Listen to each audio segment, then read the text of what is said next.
Everyone, क्या हाल चाल है आप सभी के। मैं आरती चौधरी आप सभी का स्वागत करती हूँ इस वीडियो में। आज का हमारा टॉपिक होने वाला है बच्चा संधि। संधि को हम बहुत ही बढ़िया तरीके से पढ़ने वाले हैं। क्या इसकी परिभाषा होंगी, भेदों के बारे में भी हम बात करने वाले हैं। तो चलिए करते हैं टॉपिक को स्टार्ट। सबसे पहले अगर हम बात करें इस संधि शब्द का अर्थ क्या होता है, मतलब जो शब्द है संधि, इसका अर्थ क्या होता है। तो बच्चा संधि का शाब्दिक अर्थ होता है मेल, मतलब कि मेल जो है इसमें यानी कि मिलना, किसी भी वर्ण का मिलना संधि कहलाता है। तो बात करें यहाँ पर इसकी परिभाषा की, दो निकटवर्ती वर्णों के परस्पर मेल से जो विकार परिवर्तन उत्पन्न होता है उसे संधि कहते हैं। मतलब कि जैसे कि यहाँ पर दो वर्ण हैं और ये यानी कि थोड़े से पास में हैं, इन दोनों का मेल होकर एक नया और नवीन शब्द बनेगा। मतलब कि विकार होना जरूरी है। जैसे कि मैंने कहा है कि अगर दो वर्ण मिल रहे हैं तो उन वर्ण से मिलकर एक नया शब्द बनना जरूरी है। कभी कभी आप जब परिभाषा लिखते हो तो यहाँ पर कर देते हो दो निकटवर्ती शब्दों के परस्पर मेल से। शब्द नहीं बच्चा, यहाँ पर वर्णों के परस्पर मेल से एक नया शब्द बनना जरूरी है। मतलब अगर उस शब्द में नया विकार नहीं हुआ है तो वो संधि नहीं कहलाएगा। जैसे हमने पढ़ा था कि हर शब्द में समास नहीं होता, ऐसे ही हर शब्द में संधि भी नहीं होती। ठीक है ना। तो बात करते हैं संधि के भेदों की। तो संधि के तीन भेद होते हैं, स्वर संधि, व्यंजन संधि, विसर्ग संधि। अभी हमने क्या कहा है कि वर्णों में परिवर्तन होगा। तो वर्ण हमने किस प्रकार से बांटे हैं मैम? स्वर से बांटे हैं, व्यंजन से बांटे हैं और अब हमने यहाँ पर विसर्ग से बांटे हैं। यही तो हमारे क्या होते हैं, वर्ण होते हैं। आज के इस टॉपिक में हम करने वाले हैं स्वर संधि को कंप्लीट, मतलब कि स्वर संधि को पढ़ने वाले हैं। परिभाषा क्या होती है, इसमें किसके भेद कौन कौन से होते हैं, किस किस प्रकार से हम स्वर संधि को पहचान सकते हैं कि ये स्वर संधि का उदाहरण है। तो चलिए करते हैं स्टार्ट। मैंने पहले कहा है भाई, अगर हम बात करें स्वर संधि की तो मतलब इसमें जो भी काम होगा ना वो स्वर से होगा। मतलब कुछ भी आ जाए, कोई भी दो वर्ण मिले तो वह दोनों वर्ण क्या होंगे बच्चा? स्वर होंगे। ए आ भी हो सकता है, ई भी हो सकता है, ऊ भी हो सकता है, री भी हो सकता है, ए भी हो सकता है, ओ औ भी हो सकता है। मतलब इन सारे स्वर का ही अब हमारा खेल है। कितने होते हैं ये पूरे टोटल बताओ जल्द से कमेंट करके कि स्वर कितने होते हैं। तो जितने भी हमारे स्वर हैं ये स्वर संधि में प्रयोग होंगे। ठीक है ना। तो चलिए करते हैं स्टार्ट स्वर संधि। मैंने कहा है स्वर संधि की दो स्वरों के मेल से जो विकार होता है उसे स्वर संधि कहते हैं। मतलब कि इधर भी स्वर होना चाहिए, इधर भी स्वर, उन दोनों को मिलकर कोई एक नया शब्द बन जाए, वो क्या होते हैं? स्वर संधि कहलाती है। जैसे कि मैंने यहाँ पर लिखा है कि देव प्लस आल्य, मैंने लिखा है यहाँ पर देव प्लस आल्य। तो यहाँ वा जो है सबको पता है कि व्यंजन अपने आप में कभी भी पूर्ण नहीं होते जब तक उनमें स्वर का सहायता ना ले। तो अगर ये पूर्ण नहीं होता तो यहाँ पर हलंत लगता, तो मतलब इसमें आ छिपा हुआ है और यहाँ पर तो आ है ही। तो इन दोनों के वर्ण से मिला है एक नया शब्द आ, तो ये क्या बन गया? देवालय। तो हो गया ना सही। तो मतलब विकार हुआ है, विकार हुआ है तो इसमें संधि है। और किन में हुआ है? दो स्वर में हुआ है, यानी कि स्वर संधि कहलाती है। अब बच्चा स्वर संधि के कितने भेद होते हैं? स्वर संधि के 5 भेद होते हैं। दीर्घ संधि, गुण संधि, वृद्धि संधि, यण संधि और अयाधि संधि। अब पहले तो मैं आपको ये ट्रिक से समझा देती हूं कि हम किस किस तरीके से इनको करने वाले हैं। देखो, हम वीडियो बहुत ही छोटी होगी और बहुत ही बेहतरीन तरीके से हम इसको समझने वाले हैं। तो शॉर्ट ट्रिक के माध्यम से हम पहले समझेंगे, फिर हम जाएंगे इसके और ज्यादा अन्य उदाहरणों पर। इसमें आपको प्रश्न भी देखने को मिलेंगे, बहुत सारी चीज मिलेगी, तो लास्ट तक बने रहना है। बात करते हैं, हमने कहा है दीर्घ संधि की। तो दीर्घ मतलब कि दीर्घ स्वर यानी कि जो बड़े स्वर होते हैं, तो इसमें आपको यानी कि शब्द के बीच में बड़ी मात्रा देखने को मिलेगी, जैसे कि आ, दीर्घ ई और दीर्घ ऊ। जैसे कि मैंने कहा है विद्यालय, परीक्षा, इस तरीके से, यानी कि वधु उर्मी मैंने कह दिया इस तरीके से। गुण संधि की अगर हम बात करें, स्वर शब्दों के बीच में एक मात्रा देखने को मिलेगी। अब एक मात्रा कौन सी होती है? ये वाली होती है या ये वाली होती है? तो मतलब दोनों अगर शब्द में एक मात्रा देखने को मिल रही है तो वो गुण संधि का उदाहरण होगा। जैसे कि ये वाली मात्रा, ठीक है ना, नरेंद्र हो गया और महर्षि हो गया, ठीक है ना, इस तरीके से। अगर यहाँ पर वृद्धि संधि की बात करें तो वृद्धि शब्द के बीच में दो मात्रा देखने को मिलेगी। दो मात्रा कौन कौन सी होती है हमारी, एक तो ये वाली होती है और एक हमारी ये वाली होती है। तो जैसे कि यहाँ पर एकाएक, सदैव, ये दो मात्रा आपको देखने को मिलेगी। बात करते हैं यण संधि की, तो यण संधि में बच्चा य, र और वा से पहले आपको कोई आधा अक्षर देखने को मिलेगा। मतलब जैसे कि हमने कहा है प्रत्येक या से पहले आधा है, स्वागत वा से पहले आधा है, ठीक है ना। इस तरीके से कोई भी आधा वर्ण देखने को मिलेगा। अयादी संधि की अगर हम बात करें तो शब्द के उच्चारण करते समय आपको अय, आए, अव या आव का उच्चारण देखने को मिलेगा। जैसे कि मैंने कहा है यहाँ पर पवन तो अव आ रहा है, मैंने कहा है पावन तो आव आ रहा है, मैंने कहा है नयन तो अया आ रहा है, मैंने कहा है नायक तो आए आ रहा है। तो आपको जब उच्चारण करोगे आपको ये सारे आए, आए, आव और अव देखने को मिलेगा, ठीक है। अब चल लेते हैं हम और उदाहरणों की बात कर लेते हैं। मैंने कहा है दीर्घ संधि, तो मैंने क्या कहा है आपको यहाँ पर बड़े स्वर देखने को मिलेंगे। अगर आपने यहाँ पर हमें जितने भी हमारे समान जाति के स्वर होते हैं, समान जाति के स्वर की अगर हम बात करें यहाँ पर, जैसे कि ए हो गया, आ हो गया, है ना, ई हो गया, दीर्घ ई हो गया और हमारे क्या है ऊ हो गया और लघु ऊ हो गया। तो ये इनकी बात की है सिर्फ हमने, ये अपने परिवार से मिलते हैं और अपने आप को बड़ा बनाते हैं।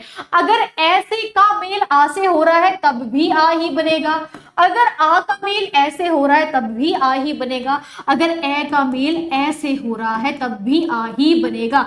मतलब कुछ भी हो जाए अपने परिवार को बड़ा बनाएंगे। तो जैसे यहाँ पर विद्या प्लस आल्य विद्यालय, देव प्लस आल्य देवालय।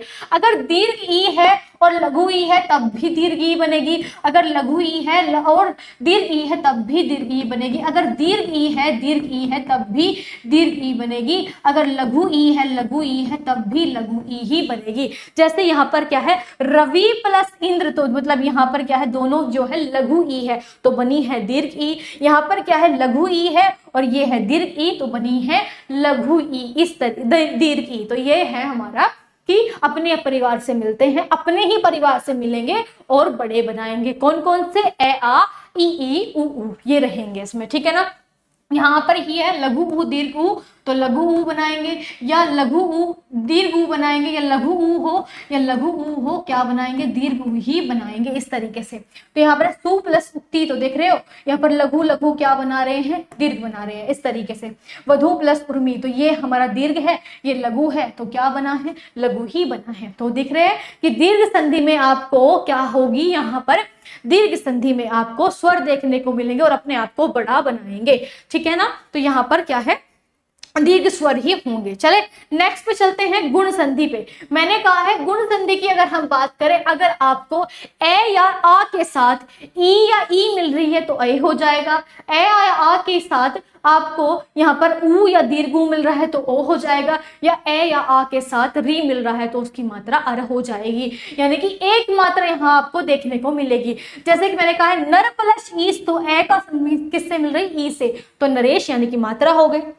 महा प्लस ईस, तो आ का ई से यानी कि महेश एक मात्रा हो गई। अब हमने कहा ए या आ का मेल किससे हो रहा है, ऊ से या दीर्घ ऊ से हो रहा है तो ओ की मात्रा हो जाएगी। पर प्लस उपकार, तो यहाँ पर ए है यहाँ पर ऊ है, परोपकार। जल प्लस उर्मी, तो यहाँ पर ए है यहाँ पर ऊ है, जलोर्मी। यहाँ पर है हमारा री। अब री का क्या यानी कि ए आ से री मिलता है तो अर हो जाएगा। देव प्लस ऋषि, देवर्षि, है ना, देवऋषि। अब यहाँ पर क्या है ऐसे यहाँ पर हो रहा है। सप्त प्लस रीति ऋषि, तो ए का री से हो रहा है तो सप्त ऋषि हमारा हो जाएगा।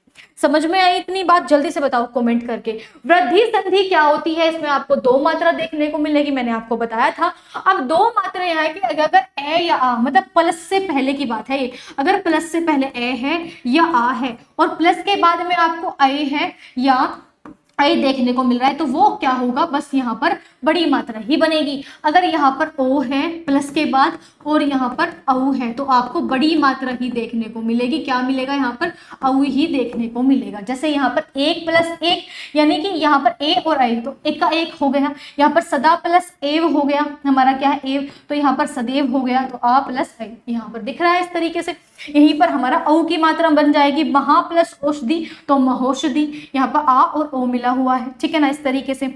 यहाँ पर क्या है हमारा वन वन प्लस औषधि तो आ प्लस ओ यानी कि वनौषधि हमारा हो जाएगा। मतलब कि अगर छोटी मात्रा भी मिलती है तब भी आपको बड़ी मात्रा ही बनेगी। किसके साथ? ए या आ हो, उसके साथ अगर ये दोनों देखने को मिलते हैं। ठीक है, चले आगे। आगे है यण संधि। मैंने कहा था आपको ई या ई, ऊ या ऊ या री। अगर ई मिलते हैं और उसके साथ कोई भी स्वर मिलता है तो आपको या बन जाएगा, या ऊ मिलता है तो उसके साथ कोई भी स्वर होता है, स्वर का खेल है क्योंकि स्वर संधि पढ़ रहे हैं, तो वाह बन जाएगा। या री के बाद, री के प्लस के बाद, मतलब ये होता है अगर हमने कहा है कि यहाँ पर ई है या प्लस है तो कोई भी स्वर हो, कोई भी स्वर हो, यहाँ पर ई है और कोई भी स्वर हो तो हमारा क्या बन जाएगा? या बन जाएगा। ठीक है ना, या बन जाएगा। इस तरीके से दिखाया, जैसे कि इति प्लस आदि, तो यहाँ पर क्या है? ई है, कौन सी है? लघु है, और उसके साथ कोई भी स्वर है, यानी कि ए हो सकता है, आ हो सकता है, कोई भी स्वर हो सकता है, तो क्या बन जाएगा? इत्यादि बना है। यहाँ पर ई है, ई के साथ आ है, यहाँ पर आ था, यहाँ पर ए है, तो अत्यल्प हो गया। ऐसे ही यहाँ पर क्या है? भिन्न स्वर है। सु प्लस आगत तो स्वागत हो गया, वधु प्लस आगमन तो वध्यागमन हो गया। यहाँ पर स्वर है तो रा बन जाएगा। पितृ प्लस आज्ञा तो पितृ आज्ञा, यहाँ पर ता के साथ रा, ता प्लस रा, यानी कि त्र में हम क्या करते हैं? ता प्लस रा बनाते हैं। यहाँ पर है मातृ प्लस आज्ञा तो मातृ आज्ञा यानी कि ता प्लस रा। मैंने यहाँ पर आपको ट्रिक दी थी कि आपको य र वा से पहले आधा वर्ण देखने को मिलेगा, ये ट्रिक याद रखना। ठीक है ना, किसकी है? यण संधि की। अब बात करते हैं आगे अयादि संधि की। तो यहाँ पर है अए, ऐ, औ और ओ, ओ। ठीक है ना, ओ या औ के साथ कोई भी भिन्न स्वर हो तो यहाँ पर ए से मिलेगा कोई भिन्न स्वर तो ऐ हो जाएगा, ए से मिलेगा कोई भिन्न स्वर तो आय हो जाएगा, ओ से मिलेगा कोई भिन्न स्वर तो अव हो जाएगा, औ से मिलेगा कोई भिन्न स्वर तो यहाँ पर क्या हो जाएगा? आव हो जाएगा। मतलब जैसे कि हमने कहा है कि ओ है और यहाँ पर कोई भी स्वर है और तो हमने उच्चारण में क्या कर दिया? यहाँ पर आ हो जाएगा। और बस आपको ये याद रखना है, ये इसकी ट्रिक है, या ये आपकी इसी से आपका काम चल जाएगा। ये इसकी ट्रिक है, उच्चारण करते समय आपको अए, आए, अव या आव मिलेगा। ये मैंने आपको पहले भी बता दिया है।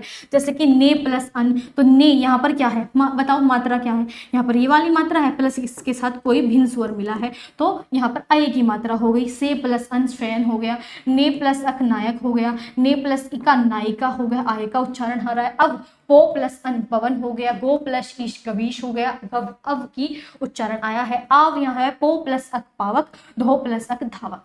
समझ में आई सारी बात? बताओ फटाफट से। तो आपकी जो है यहाँ पर अयादि संधि भी होती है कंप्लीट। ये ट्रिक थी, मैंने आपको बढ़िया तरीके से समझा दी है।